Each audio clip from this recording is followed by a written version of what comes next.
ใจเอ๋ยทำไมได้เลยคิดถึงเขาจังเสียงภาษาถิ่นความหวังเห็นเขานั่งควงชายอยู่เดินตาติดตาบอกว่าไม่ลืมมันไม่นานก็พลันเครื่องการแสนระกำทั้งใจจริงคืนนี้ไม่ลืมเอาลงเรื่องผู้หญิง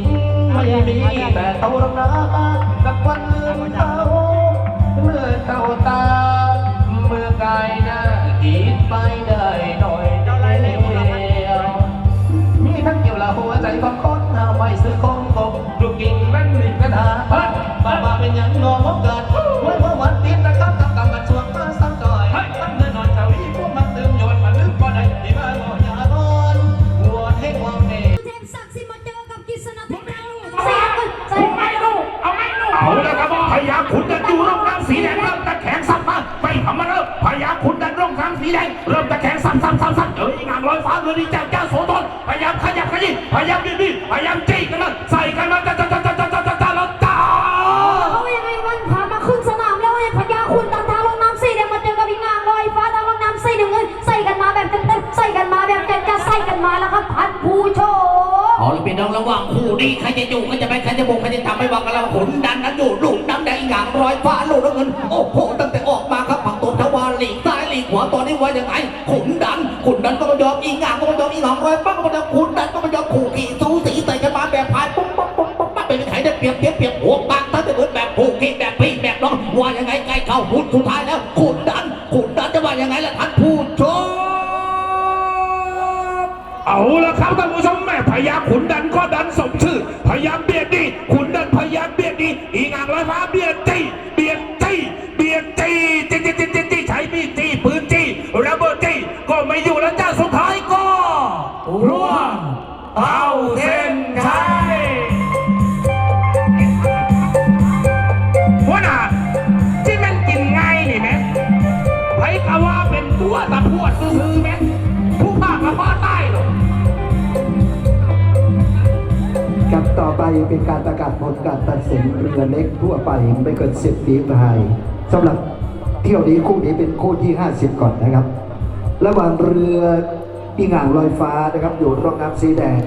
กับเรือพระยาขุนดันอยู่ร่องน้ำสีน้ำเงินคณะกรรมการเส้นใจนะครับการตัดสินให้เรือร่องน้ำสีแดงคือเรืออีหง่างลอยฟ้าเป็นฝ่ายชนะครับ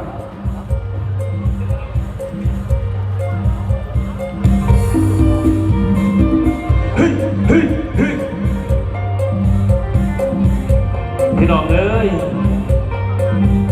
ไม่อยาก ทางมือดีบ่ได้หันไปไกลบ่ได้ไก่ล่าไล่สิหวยคืนโกงโคงประกาศผลเรือในเที่ยวที่49นะครับระหว่างเรือเทพศักดิ์สิทธิ์นะครับอยู่ร่องน้ำสีแดงกับเรือกิษณะเทพนะครับอยู่ร่องน้ำสีน้ำเงินนะครับคณะกรรมการเส้นชัยได้ร่วมกันตัดสินให้เรือร่องน้ำสีแดงครับคือเรือเทพศักดิ์สิทธิ์เป็นฝ่ายชนะนะครับ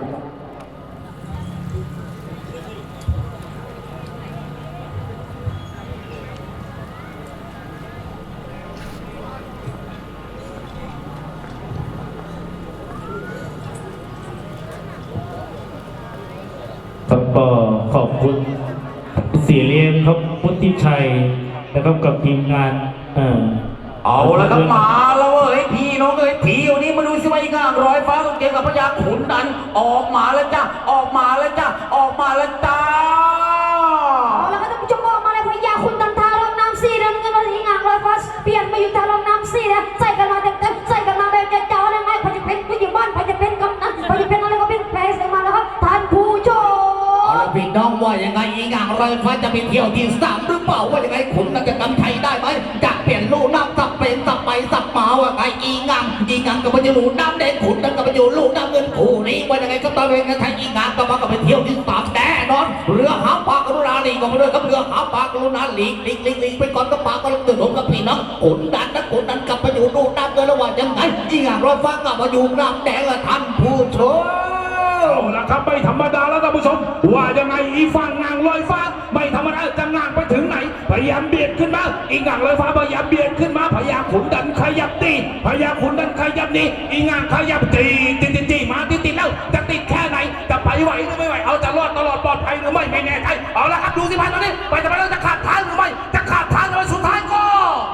พรวดเอาเส้นชัยเอาคำคัดนี่คาดนอนว่าเอาเส้นชัยบนเดี๋ยวนี้